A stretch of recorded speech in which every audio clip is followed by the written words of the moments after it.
Hello বন্ধুরা, চলো আজকে তোমাদেরকে আমি বাটিগুলো রং করে দেখাবো আর সঙ্গে একটা অনেক মজার একটা গল্প শোনাবো। চলো গল্পটা শুরু করা যাক। গল্পটা হচ্ছিল একটা দুঃখী লোকের। সে দুঃখী লোকটার সব কিছু ছিল না শুধু বাচ্চা কাচ্চা।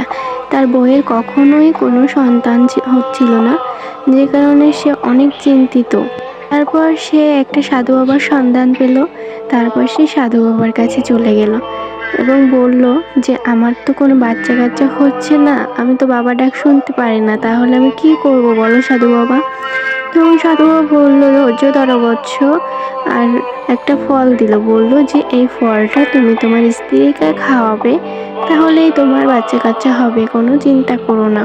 তখন সে খুশি মনে বাড়ি গেল এবং বাড়ি গিয়ে তার স্ত্রীকে ফলটা খাওয়ালো। তার কিছুদিন বাদে তার একটা পুত্র সন্তান হলো এবং সে কি নাম রাখবে ভাবতে ভাবতে অনেক চিন্তিত হয়ে পড়লো। তখন সে দেখে যে কিছু লোক মাটি কাটতেছে।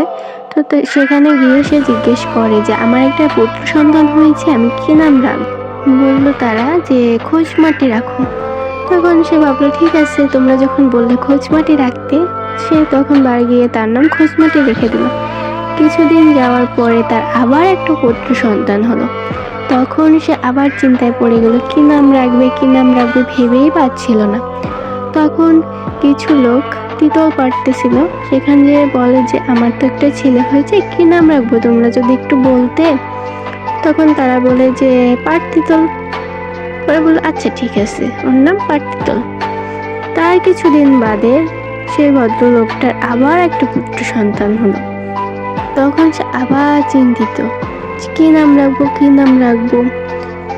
কিছু মানুষ দৌড়াদৌড়ি করতেছিল, সেখানে গিয়ে বলে যে আমার একটা পুত্র সন্তান হয়েছে, কি নাম রাখবো। তখন তারা বলে যে দেদৌড় রেখে দাও। পরে রাখলো দেদৌড়।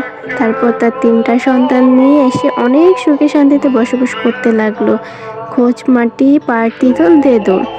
পরে একদিন তারা অনেক বড় হয়ে গেল, এখন তাদের পড়াশোনা করাতে হবে। এখন তার বাবা ভাবতেছে যে আমি ওদের একটু পড়াশোনা করাই বসে।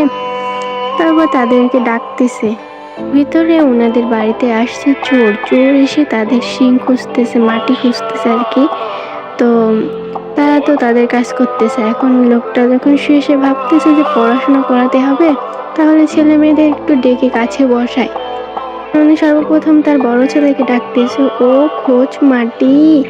ওই চোরগুলো ভাবলো যে আমরা যে মাটি খুঁজতেছি, শিং খুঁজতেছি, এটা মনে হয় লোকটা বুঝে গেছে, তাই বলতেছে খোঁজ মাটি। তারপর তার দৌড়াতে একটা তিতল গাছে উঠে গেল। এখন ওই লোকটা বড় ছেলে যখন ডাক শুনে নাই, তখন সে তার মেজো ছেলেকে ডাকতেছে, ও পাটতিতুল, আরো জোরে ডাক দিল। তখন তার আরো ভয় পেল যে কি রে, আমরা যে গাছে উঠছি তিতুল গাছে, এটাও সে লোকটা বুঝে গেছে। তখন বলল যে এই সবাই নামো নামো নামো নামো। আর যে গাছে উঠে গেছে লোকটা বুঝে গেছে, যে কারণে বলতেছে তিতুল গাছে উঠছি না, নামো সবাই। পরে ওরা অনেক জোরে দৌড়াতে লাগলো। এখন ওই ভদ্রলোকটা ভাবতেছে যে আমার ছেলেরা ডাক শুনে না কেন। ছোট ছেলেরা আরো জোরে ডাক দিল, বললো ও দে দৌড়। তখন ওরা শুনতে পেল যে আমরা দৌড়াচ্ছি, এটাও সে বুঝে গেল। সে দে দৌড় বলতেছে, এ মনে হয় অনেক মহৎ কোনো ব্যক্তি, তা না হলে আমরা যে মাটি খুঁজছি বলতেছে খোঁজ মাটি, আবার গাছে উঠলাম বলতেছে পাটতিতল, আবার দৌড়াচ্ছে বলে দে দৌড়।